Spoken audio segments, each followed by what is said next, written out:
Hey guys, a huge update has just been released. I knew it'd be a little bit overwhelming to read all of that for a lot of players. So I'll try my best to explain what are some of the biggest changes and how you could take maximum advantage of these new items, emblems and whatnot. For starters, let's take a look at these new talents for the emblems. Temporal Rain decreases your other skills when you use your ult. This seems to be great for heroes that can spam their ults, such as Cyclops, Xavier, and maybe Alice and Clint. Warcry will make the enemy take 8% more damage if you can hit 3 consecutive damage, either by basic attacks or skills. For this one, I think Roamer's hero could take advantage of this, especially after some of the latest adjustments like for Hylos, Jawhead and so on. Okay, now let's take a look at all the new items and which hero should be building them. Malefic Gun increases your basic attack range by 15% for 3 seconds when you land a skill. Unfortunately for this item, it does seem to be a bit lackluster and doesn't seem to be that worth it to build, especially when you consider that there are much better items that you could be building instead of this. At first I thought that maybe Layla, but replacing any of her core items for this one, I personally don't think it's worth it.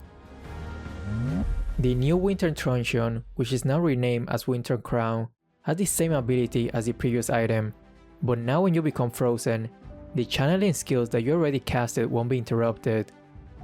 The ones who will 100% benefit this a lot are Odette and of course Alice. I'm pretty sure that after this adjustment, Odette will become even more popular than ever. The new War Axe combines some of the Bloodlust Axe attributes, so now fighters will be able to sustain a bit more while dishing the same amount of damage. Fighters such as Alpha, Balmond, Ruby, Lapu, Terizla, and many of these fighters that can spam their skills will certainly benefit a lot from this change. This new item, Sky Piercer, will surely be included in a lot of builds for one-shotters heroes and those that can get kills quite easily. Its unique passive allows the users to instantly delete the target if it's below a certain HP threshold, and each time the user gets the kill, they gain 10 stacks, and each stack will increase the HP threshold. You can really imagine all the assassins are savoring over this item. Heroes like Amon, Julian, Saber, Fanny, Hayabusa, Gusion, Eudora, and all the heroes that can easily get kills, you definitely want to consider building this item as soon as possible. But if your team has fallen way behind, then you might want to reconsider building it, since there are other items that will help you a lot more in this kind of circumstance. Wishing Lantern is pretty good against an enemy composition that has tons of tank heroes, because for every 800 magic damage, you'll deal an additional magic damage equals to 10% of their current HP. And this is calculated before damage reduction, so it doesn't matter how much magic resistance the target has.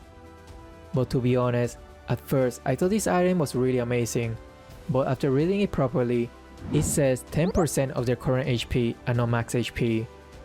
If it was max HP, then I will build it for almost every single mage, but in this case, I will rarely build this item, unless like I said, they have like a tanky jungler and a very tanky roamer as well. The new glowing wand is now the combination of the previous glowing wand and the necklace of endurance. Basically you want to build it when the opponents have heroes that have tons of lifesteal and regeneration. Now Cloak of Destiny is more of a defensive item for mages.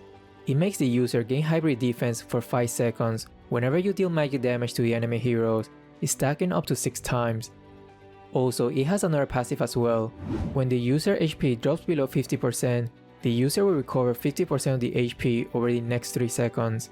And when the mana drops below 50%, it restores 15% of mana over the next 3 seconds.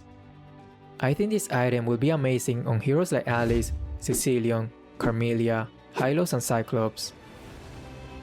This is actually the item that I'm most excited about in this new update. I really believe that the new Thunderbelt is absolutely nuts, and I will consider building it as the first item for almost every single EXP laner, and also even for gold laner as well. So why am I saying this?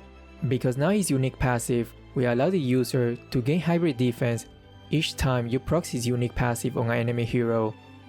And the most nutty part is that you can stack this infinitely. Just imagine if you manage to build it very early in the game and you're constantly hitting the enemy hero.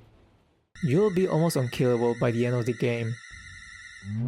Queen's Wings got a pretty decent buff. Nobody was building this item after it got super nerfed to the ground, but now I can see some good candidates for this, such as Alpha, Alice, Freya, Ruby, and basically heroes that have a lot of spellbomb or lifesteal. Now both magic and physical damage dealers can use fleeting time. Some physical heroes that could benefit from this could be Atlas and maybe Hayabusa. So now Twilight Armor passive doesn't have cooldown anymore, which could be amazing against heroes like Aldous and Leslie. Anyway, that's all for now. I hope this was helpful and gave you some ideas which hero will benefit a lot from these new items and talent emblems. In my next video, I will talk about the heroes that I think will really shine after this huge update, so stay tuned for that one as well. Thanks for watching and see ya.